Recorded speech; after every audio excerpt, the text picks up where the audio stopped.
So Sunshine, we know that you bought this building and we're really not sure why you bought it. What inspired you to buy this big old church and turn it into a coffee shop?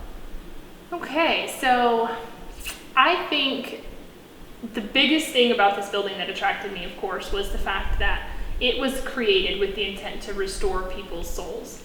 You know, people come to church and they expect to get revived and filled and then sent back out for another week of the world.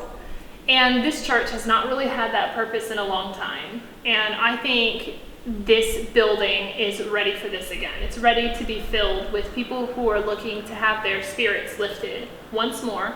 Obviously not with the gospel this time, but with the fellowship of friends, family, and a nice hot cup of coffee. So in this coffee shop, will you have an on-site bakery or food? Like what's your vision for the menu, for what people are going to come in here and experience? Okay, so as far as the menu goes, we're going to have your staple specialty coffees, so lattes and drip coffee, as well as iced coffees, maybe even cappuccinos, things of that nature. But we also want to adhere to all of those non-coffee drinkers. A lot of people who know me well know that I'm really not that serious of a coffee drinker myself. I like specialty coffees. I like it if it has a lot of sugar and a little bit of milk. But other than that, I really don't drink hardcore black coffee.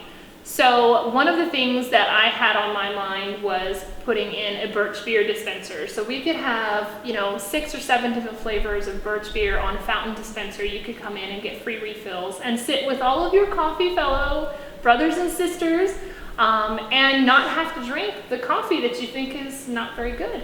And then the other thing is with the baked goods, as you were saying, we do plan on having baked goods. And one of the things that's close to my heart is the fact that there are so many people in our area living in the Cove that are really good bakers. And they would love an opportunity to have a pedestal, to just kind of have a moment in time where they can be seen by the community. And so we want to have a Baker of the Month every month, where someone new will come in and supply their baked goods. Maybe it's specialties like macaroons or scones, or maybe it's just your staple things, cinnamon rolls and bagels. But we want to display their stuff proudly and have the whole community get a taste of what the Cove is all about.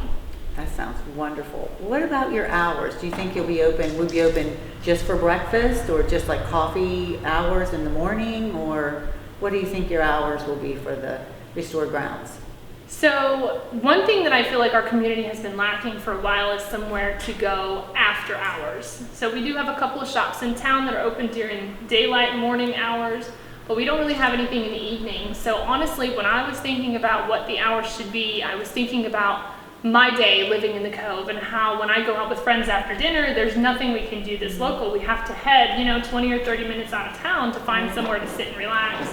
So I do plan to be open actually from the morning rush, so somewhere around 6 or 7 a.m. until the evening settle down, which is probably around 9 o'clock.